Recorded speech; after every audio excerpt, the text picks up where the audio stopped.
जय श्री कृष्ण। मैं नीलम कैसे हैं प्रिय भक्तजन अपने चैनल भक्ति संगीत आपके अपने चैनल भक्ति संगीत में हार्दिक स्वागत करती हूँ। रविवार है और मार्गशीर्ष मास के 22 दिन बीत चुके हैं। आप सभी का मैं धन्यवाद करना चाहती हूँ कि आप इतनी श्रद्धा भाव से मेरी स्टोरी के सारे चैनल पर प्रस्तुत कथाओं को सुनते हैं और उन्हें लाइक करते हैं। आप सभी इसी तरह अपना साथ और सहयोग बनाए रहें। भगवान श्री हरि विष्णु सर आपकी सारी मनोकामनाएं पूर्ण करें। तो चलिए आज सुनते हैं सबसे पहले आज की कथा। श्री कृष्ण भगवान की कथा सुनते हैं। भगवान श्री कृष्ण के परम भक्त थे हरिदास नाम के लगभग हर कोई आदमी उन्हें भली भांति जानता होगा। हरिदास के मन में भगवान श्री कृष्ण के प्रति बचपन से ही भावना थी। वे बनूरपाल जंगल में अज्ञात कुटिया में निवास करते थे और पूरा दिन भक्ति साधना में लीन रहते थे। प्रतिदिन तुलसी जी की पूजा करते, न लाख हरि नाम का जप किया करते थे। भोजन के लिए वे ब्राह्मणों के घर जाते थे। श्री हरिदास भजन गायन में इतने निपुण थे कि वो उनके भजनों को सुनकर समस्त नर नारी पशु पक्षी सारे मंत्र मुग्ध हो जाते थे। उनका इतना निराला रूप था कि उसी की वजह से उन्हें संकीर्तन आंदोलन का आचार्य बना गया था। उसी जंगल के निकट एक जमींदार रहा करते थे। उनका नाम था रामचंद्र खान। उसे हरिदास जी की प्रतिष्ठा बिल्कुल भी रास नहीं आती थी। उसने निश्चय कर रखा था जो भी हो जाए चाहे कुछ भी हो, श्री हरिदास जी को समाज के सामने नीचा जरूर दिखाऊंगा। उसके लिए उसने हर कोशिश की पर कभी कामयाब नहीं हुआ। वह हर समय हरिदास में दोष ढूंढता था और उसके लिए उसने अपने गुप्त सर भी लगा रखे थे, लेकिन वो किसी तरह से सफल नहीं हुआ। उसने हर कोशिश की पर श्री हरिदास में उसे कोई भी कमी ढूंढने पर नहीं मिली। तो अंत में खींचकर उसने विषयों का सारा सहारा दिया, क्योंकि उसने प्रण कर रखा था कि हरिदास को नीचा जरूर दिखाऊंगा। इसके लिए उसने दूर देश से बहुत ही सुंदर सुंदर एवं मन मोह लेने वाली वेश्याओं को बुलाया, जिससे कि वह हरिदास के चरित्र को भ्रष्ट करके इस काम के लिए उनमें अपने सुंदर लक्ष्य हीरा वैश्या को इस काम के लिए चुना और उसे सब कुछ बताया। तो लक्ष्य हीरा सुनकर कहने लगी कि मुझे 3 दिन का समय दो। 3 दिन के अंदर मैं श्री हरिदास जी के पतन का विश्वास दिलाती हूँ कि कर दूंगी। यह सुनकर रामचंद्र बहुत खुश हुआ और लक्ष्य हीरा अपने कहे अनुसार श्री हरिदास जी को अपने जाल में फंसाने के लिए चल पड़ी। और जमींदार भी समस्त नगरवासियों और गुप्त जनों के साथ वहां पहुंच गया कि उन दोनों को रंगे हाथ पकड़कर हरिदास जी की खूब बेइज्जती करूंगा और आचार्य पद से बेदखल करवा दूंगा। लक्ष्य हीरा सज धज कर कुटिया की तरफ चल पड़ी और वह हरिदास जी की कुटिया के समीप पहुंची तो उसने देखा कि बाहर तुलसी जी का पौधा लगा हुआ है। तो उसने तुलसी जी के पौधे को प्रणाम किया और फिर कुटिया में प्रवेश कर गई।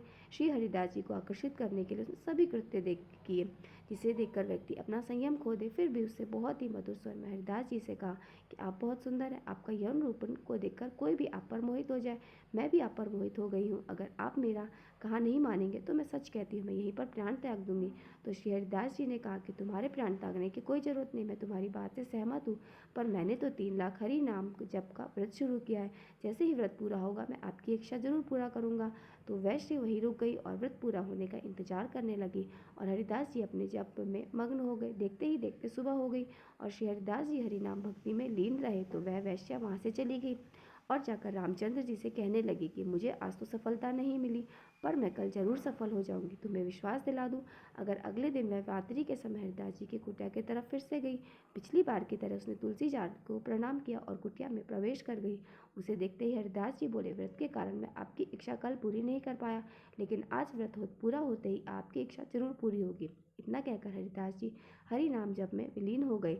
लक्ष्य हीरा ने भी सोच रखा था कि चाहे कुछ भी हो जाए मैं हरिदास जी का धर्म भ्रष्ट करके ही रहूंगी। तो ऐसा सोचकर उसने हरिदास जी को आकर्षित करने के लिए उनके सामने बड़े बड़े ऋषि मुनियों का धैर्य तोड़ने वाली स्त्री भाव प्रकट किए, लेकिन हरिदास पर इसका कोई असर नहीं हुआ। वह तो निरंतर हरि नाम जप करते रहे, ऐसे ही असफल प्रयास करते रहे। पूरी रात्रि समाप्त होने लगी तो रात्रि समाप्त होते देखकर वह बहुत व्याकुल होने लगे। तो हरिदास जी कहने लगे कि मैंने एक माह में 1 करोड़ हरि नाम जप का व्रत लिया है, वह बस अब समाप्त होने ही वाला है। 1 तो दिन के लिए उसमें दिन बचे हैं, इसलिए मैं उसे बीच में नहीं छोड़ सकता। कल अवश्य समाप्त हो जाएगा। मैं मेरी तरफ से पूरी कोशिश कर रहा हूँ और समाप्त होते ही आपकी सारी इच्छाएं पूरी हो जाएंगी। तो इतना सुनकर वह फिर से लौट आई और रामचंद्र को सारी बात बताते हुए कहा कि कल आखिरी दिन है, मैं तुम्हें भरोसा दिलाती हूँ कि हरिदास का धर्म भ्रष्ट हो जाएगा। तो जैसे ही सुबह हुई और शाम हुई तो लक्ष्य हीरा वैश्य कुटिया की तरफ चल पड़ी और रामचंद्र भी आदमियों को लेकर कुटिया के बाहर ठहर गया। वे सोचने लगा कि आज आखिरी रात है और आज मैं इन्हें रंगे हाथ जरूर पकड़ूंगा और फिर इनकी खूब बेइज्जती करूंगा। पर लक्ष्य हीरा तो जैसे ही कुटिया पर पहुंची तो हमेशा की तरह सबसे पहले कुटिया के बाहर लगे तुलसी के पौधे को प्रणाम किया, फिर अंदर प्रवेश कर गई। आज उसने कुछ भी प्रयास नहीं किया और वह आई और हरिदास जी के पास बैठ गई। व्रत पूरा होने का इंतजार करने लगी। लगातार 3 दिन तक हरि नाम सुनते सुनते उसका हृदय पवित्र हो गया था। उसके मन का मेलाप दूर हो गया था और उसके मन में पश्चाताप की ज्वाला जाग गई थी। वह सोचने लगी कि मैं कैसा अनर्थ कर रही हूँ, इतने बड़े धर्मात्मा आदमी का धर्म भ्रष्ट करने की कोशिश कर रही हूँ, मुझसे ये गलती कैसे हो गई। यह तरह सोचती हुए वह पश्चाताप के आंसू बहाती रही। जैसे ही सुबह हुई, उस विषय ने हरिदास के चरणों में गिरकर वैश्या ने उससे क्षमा मांगी और कहने लगी कि मेरा कोई ऐसा उद्देश्य नहीं था कि मैं आपका धर्म भ्रष्ट करूं। मुझे तो यहाँ के जमींदार रामचंद्र खान ने बुलाया था और तुम्हारा धर्म भ्रष्ट करने के लिए कहा था, पर आज तो मुझे खुद पर ग्लानि महसूस हो रही है कि मैं यहाँ क्या करने आने वाली थी। तो हरिदास जी कहने लगे कि मैंने आपको हरिनाम जप व्रत के बारे में बताया और आपसे कहा कि मेरा व्रत कल समाप्त हो जाएगा।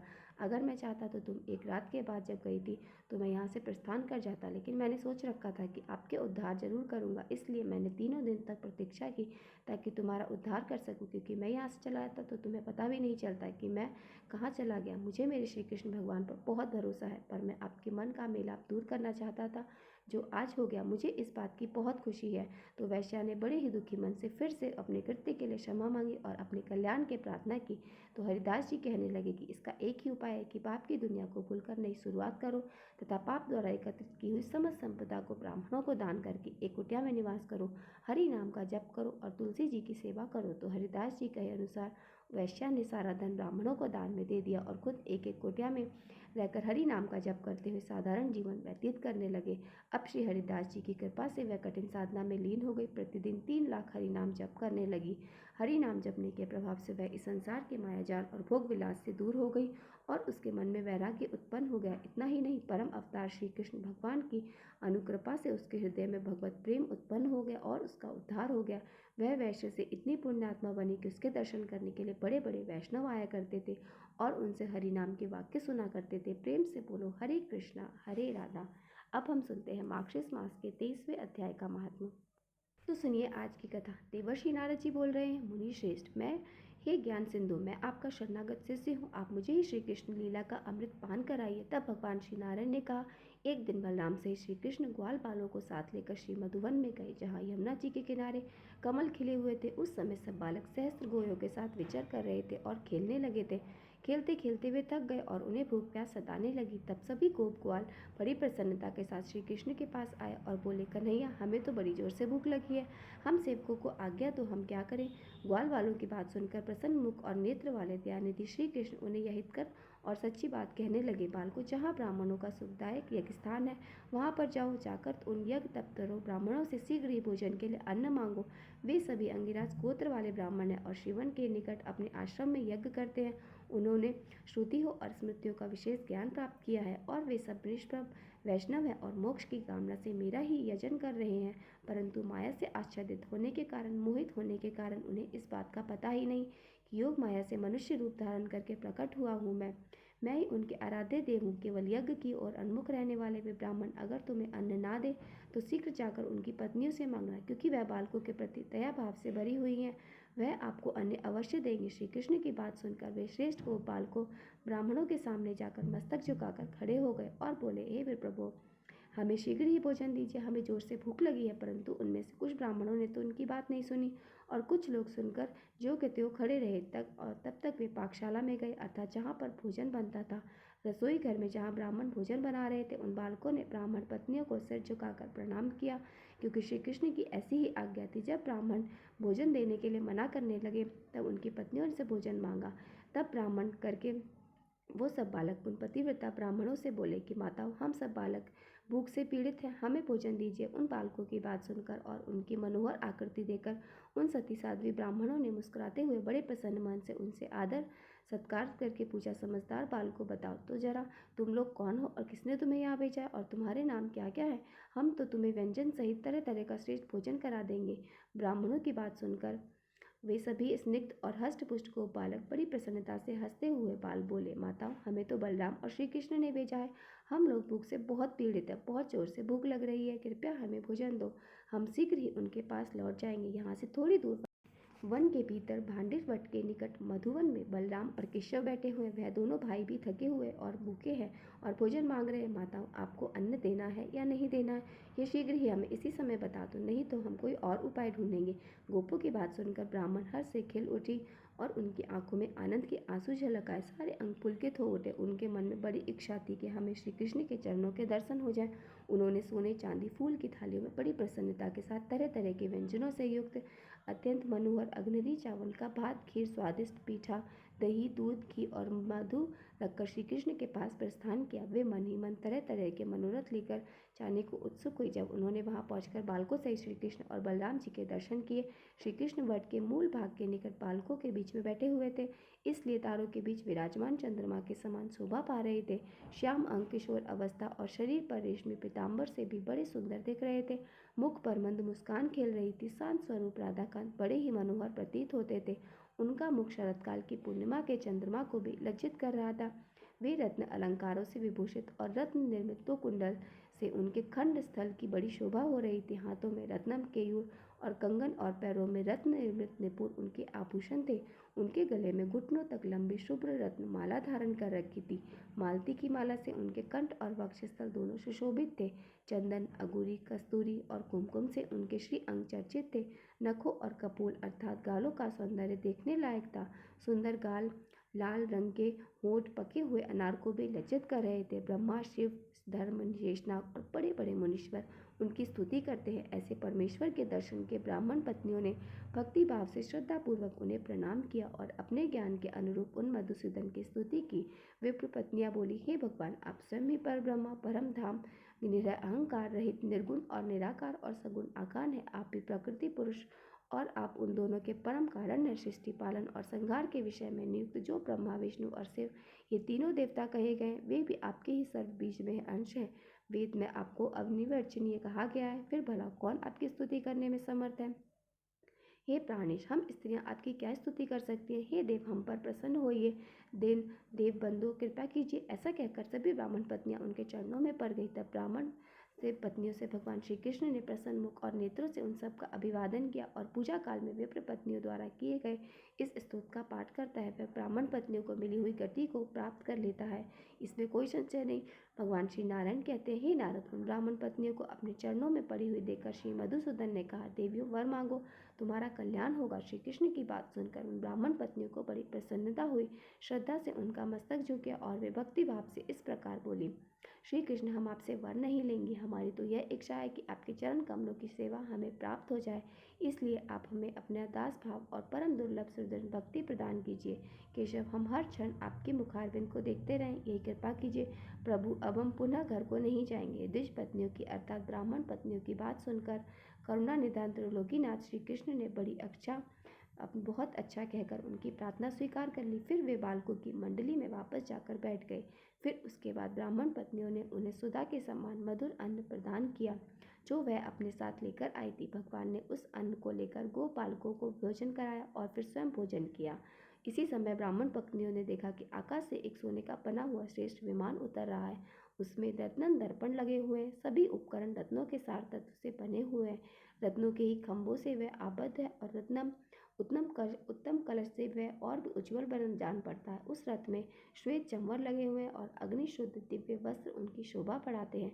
उस विमान को पारिजात के फूलों की मालाओं के जाल से सजाया गया है। उसमें 100 पहिए हैं। मन के समान गति से चलने वाली वह विमान बड़ा ही मनोहर है।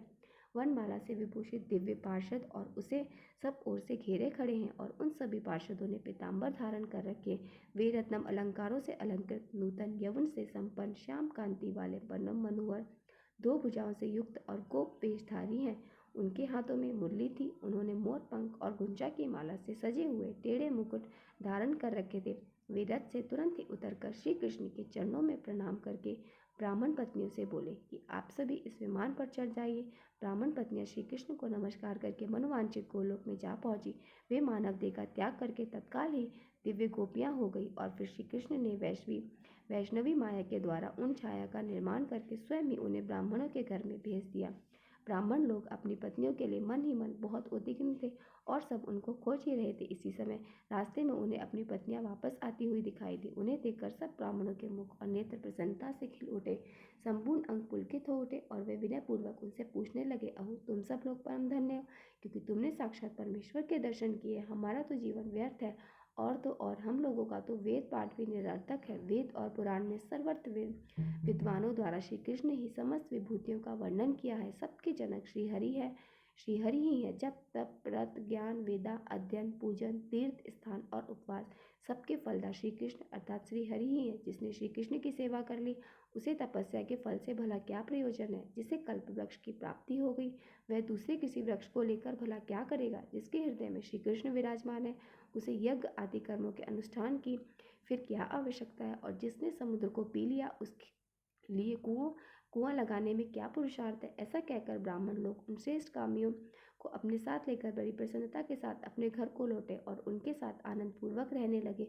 उन सब का क्रीड़ा में और अन्य सभी कर्मों में पहली वाली स्त्रियों की अपेक्षा अधिक प्रेम और उदार भाव प्रकट होता था, परंतु माया शक्ति से प्रभावित होने के कारण ब्राह्मण लोग उसका अनुमान ही नहीं कर पाते थे। उधर सनातन पूर्ण ब्रह्मा नारायण स्वरूप श्री कृष्ण बलराम और ग्वाल वालों के साथ शीघ्र ही वहां से अपने घर को चले गए। इस प्रकार मैंने श्रीहरि का संपूर्ण उत्तम महात्म्य कह सुनाया। इसे मैंने पूर्व काल में अपने पिता धर्म के मुख से सुना था। नारद तुम अब और क्या सुनना चाहते हो। नारद जी ने पूछा, हे ऋषित, किस पुण्य के प्रभाव से उन ब्राह्मण पत्नियों को ऐसी गति प्राप्त हुई जो बड़े बड़े मुनीश्वर और युग सिद्ध पुरुषों के लिए भी दुर्लभ है। क्योंकि उन ब्राह्मणों को ऐसी गति प्राप्त हुई, पूर्व काल में वे पुण्यवती और किस दोष से इस धरती पर आई थी, कृपया मेरे संदेह का भी निवारण कीजिए। तब भगवान नारायण बोले, नारद, यह देवियां सप्त ऋषियों की सुंदर रूप गुण संपन्ना पतिव्रता पत्नियां थी। एक बार अनल देव ने इनके अंग स्पर्श कर लिया था। इससे सप्त ऋषियों ने में अंगिरा जी को बड़ा शोभ हुआ और उन्होंने अग्नि को सर्वपक्ष होने का और इन पत्नियों को मानव योनि में जाने का श्राप दे डाला। यह सब रोती हुई बोली कि हम लोग तो निर्दोष है, पतिव्रता है, हमारा त्याग मत कीजिए। आप हम डरी हुई अबलाओं को अभय प्रदान कीजिए। इनके करुण कंदन से मुनि को दया आ गई, वे भी दुखी हो गए। अंत में उन्होंने कहा कि तुम्हें मनुष्य योनि में जाना होगा ही, परंतु तुम्हें वहाँ साक्षात भगवान श्री कृष्ण के दर्शन प्राप्त होंगे। उनके दर्शन होते ही तुम सब गोलोक में चली जाओगे। फिर श्रीहरि अपना योग माया से तुम लोगों की छाया मूर्ति को निर्माण करेंगे। वे तुम्हारी छाया मूर्तियाँ कुछ समय तक उन ब्राह्मणों के घर पर रहेंगी, फिर हमारे यहाँ ही वापस लौट आएंगी। इस प्रकार तुम अपने छाया से पुनः हमारी पत्नी हो जाओगी। इसलिए मेरा श्राप तुम्हारे लिए वरदान से भी बढ़कर है। ऐसा कहकर वे मुनि मौन हो गए और उनके मन के लिए में इसके लिए बड़ा दुख था कि वे स्त्रियां शापवश धरती पर आकर उन ब्राह्मणों की पत्नियां हुई और श्री कृष्ण को भक्ति भाव से अन्न समर्पित करके वे उनके धाम को चली गई। निश्चय ही उनका श्राप उनके लिए श्रेष्ठ संपत्ति से भी अधिक महत्वशाली और निज पुरुष बल से मिली हुई संपत्ति में निंदनीय है, किंतु महात्मा पुरुष से प्राप्त विपत्ति में भी श्रेष्ठ होती है। अहो, साधु पुरुषों को कोप तत्काल में ही उपकार मिलता है और वो उपकार में बदल जाता है। विपत्ति के बिना धरती पर किसी की महिमा भला कैसे प्रकट हो सकती है। पत्नियों के पर त्याग से भूमि पर उत्पन्न हुई ब्राह्मण पत्नियां भी श्री कृष्ण के दर्शन से सदा अकेले भव बंधन से मुक्त हो गई। इस प्रकार मैंने श्री हरि के इस उत्तम चरित्र को पूर्ण रूपेण कह सुनाया। उन पुण्यवंत की यह मनोरम अत्यंत कथा अद्भुत है। विप्र, श्री कृष्ण की लीला कथा पद पद में नई नई जान पड़ती है और इसे सुनने वालों को तो कभी तृप्ति ही नहीं होती। भला कल्याण में कथा के श्रवण से कौन तृप्त हो सकता है। मैंने पूज्य पिताजी के मुख से जितना रमणीय भगवत चरित्र सुना था उसका वर्णन वैसा ही कर दिया। अब तो मुझे अपनी इच्छा बताओ, फिर क्या सुनना चाहते हो। तब नारद जी कहते हैं, कृपया निधान जगत गुरु, अपने पूर्व काल में पिता के मुख से श्री कृष्ण को जो मंगलमय लीला सुनाई थी वे सब मुझे सुनाइए। श्री सूत कहते हैं, हे शौनक जी, देवर्षि का ये वचन सुनकर भगवान नारायण ने स्वयं ही श्री कृष्ण महिमा के अन्य प्रसंगों का वर्णन किया। उनका जो भी वर्णन किया उसका वर्णन आप अगले अध्याय में सुनेंगे। उसके लिए आप अगली वीडियो को अवश्य देखें। तो अब हम सब मिलकर करेंगे श्री तुलसी आरती। तुलसी महारानी नमो नमो, हर की पटरानी नमो नमो।